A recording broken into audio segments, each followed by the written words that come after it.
Hello అండి, welcome back to cook with Swathi channel. Today breakfast episode 3 అండి. దీంట్లో మనం పూరి విత్ పూరి కర్రీ చేసుకుందాం.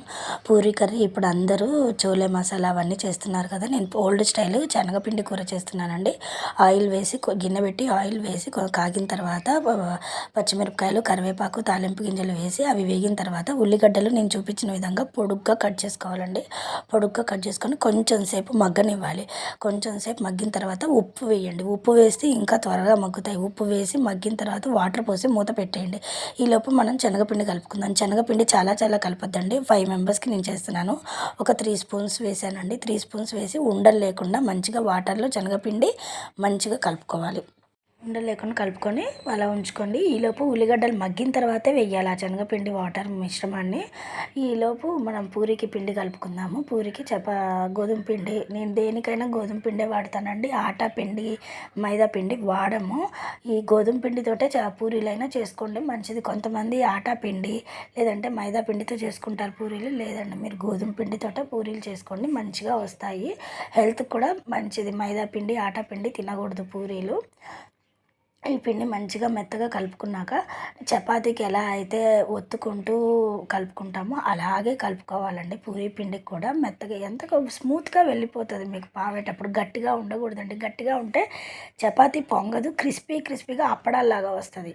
సో ఇలాగే కలుపుకోండి. కాకపోతే చపాతీకి ఎక్కువసేపు నానబెట్టాలి, ఇప్పుడు తక్కువసేపు చూసారా గిన్నె చుట్టూ ఏమీ లేకుండా అలా పిండి మంచిగా కలుపుకోవాలి. అండ్ ఇప్పుడు ఈలోపు చూడండి, ఉల్లిగడ్డ మగ్గిపోయింది. జస్ట్ బ్రేక్ అయ్యే అంతగా మగ్గితే చాలు.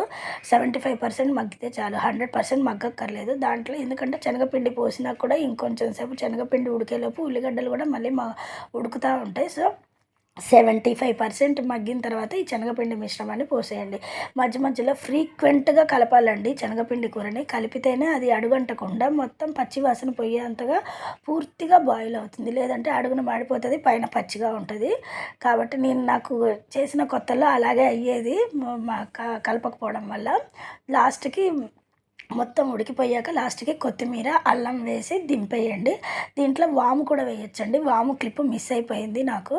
వాము కూడా వేయండి, వాతం చేయకుండా పిల్లలకి మంచిగా ఉంటుంది. అండ్ ఇప్పుడు పూరి చేసుకుందాం. పూరికి కొంచెం పిండి తీసుకొని ఈక్వల్ పార్ట్స్గా, చపాతీకి ఎంత పిండి తీసుకుంటామో దానికన్నా కొంచెం తక్కువ తీసుకోండి. చూపించిన విధంగా కొంచెం తక్కువ తీసుకోండి.